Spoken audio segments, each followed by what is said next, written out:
So, hello, I'm back again to talk about, you know what, American domestic politics. Because when is it ever a dull moment?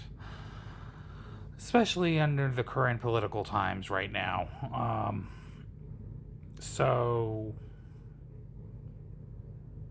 they finally released the quote unquote Epstein files, which there's a reason why I'm talking about this. It's not just about the issue in general. It's more about the fact that we all know by now we wouldn't have got all the information. A lot of that stuff was redacted. It's no secret. It's not shocking. Um, we knew we weren't going to get the full report. I mean, who are we fooling? Seriously. So, over 100 pages were redacted. There was a lot of blanks, which obviously means they redacted them. It's not because there was no information there. They took a lot of names out. It's no secret. So, of course, that flies in the face of all of us as far as no transparency at all, no justice for the victims. They're covering for the elite, you know. And of course, the only two names they dropped so far was Michael Jackson and Bill Clinton, and a couple photos where they had an association with Jeffrey Epstein himself. But where's the rest? That's the question, because there's more to it than that. And obviously, those weren't the only two that had ties to Epstein. And if anything, they probably had less ties to him than the people that were redacted out of the report. Let's just be honest. Okay, so again, promises broke to MAGA, promises broke to the American people in general. And I would argue that this should have been released a long time ago. So I get now that people care, and they should, but the last administration had a DOJ. They had information on the current occupant in the White House. Okay? They chose not to release the reports back then. You know, and with the amount of criminality involved with the current administration, if the opposition party really cared about winning, they would have held him accountable before he even ran for president. Okay? Our attorney general had no freaking backbone under the former administration. They didn't prosecute this guy with prior crimes that he actually committed. So, yeah, they didn't do anything to stop this from happening. And then on top of that, when they had the Epstein files in front of them with the DOJ, with the information they had, they never released them then either. So my thing is, did anybody really care about justice? That's the question I have.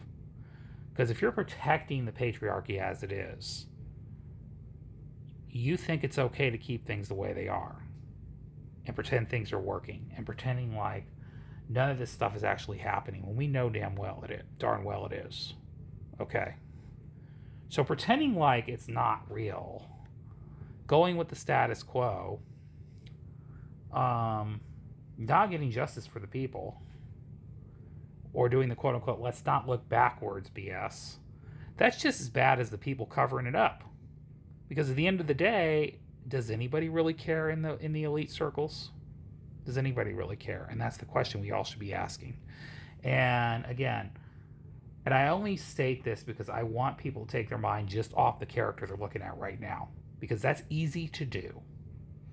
So her holding the current administration accountable for his behavior, that's the easy part. Like, prove to me you're a fighter beyond fighting with the current occupant in the White House. Because, again, that's the easy part. Because this current leadership is kind of doing it to themselves. So let's be honest.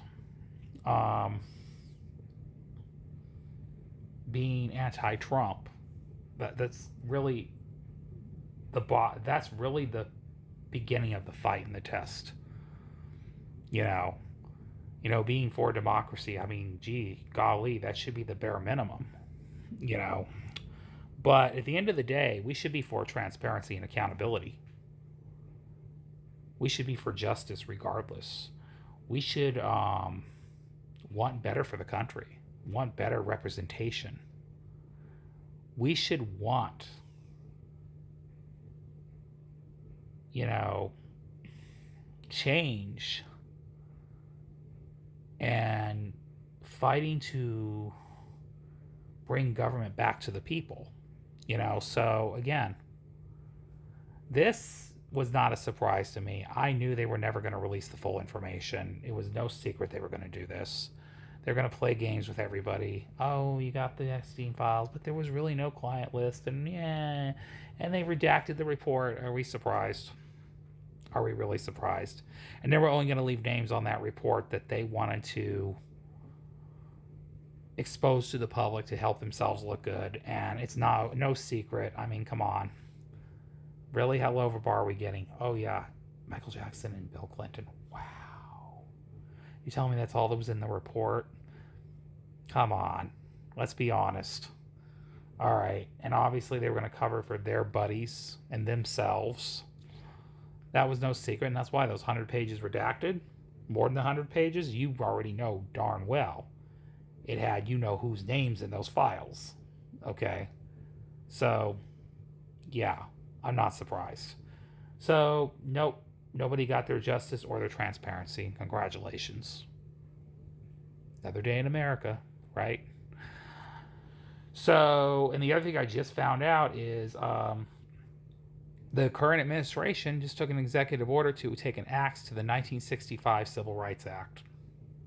Congratulations. So, that's unfortunate. That's a big rollback against the fights for the rights of the African American community in America, and that's unfortunate, and it is disheartening, it's disappointing, and it's infuriating, because people should appreciate history better and realize what these people have fought for just to get an equal footing in society.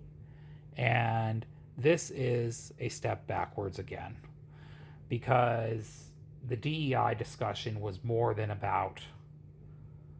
not really about promoting people based on diversity and race. It was about giving people, the minority community, especially the Black community, a leg up in society to compete with other people, because the deck's already been stacked against them. So it is unfortunate that it's another leap backwards once again, and luckily it's just a executive order, though. It's not law, so let's remember that.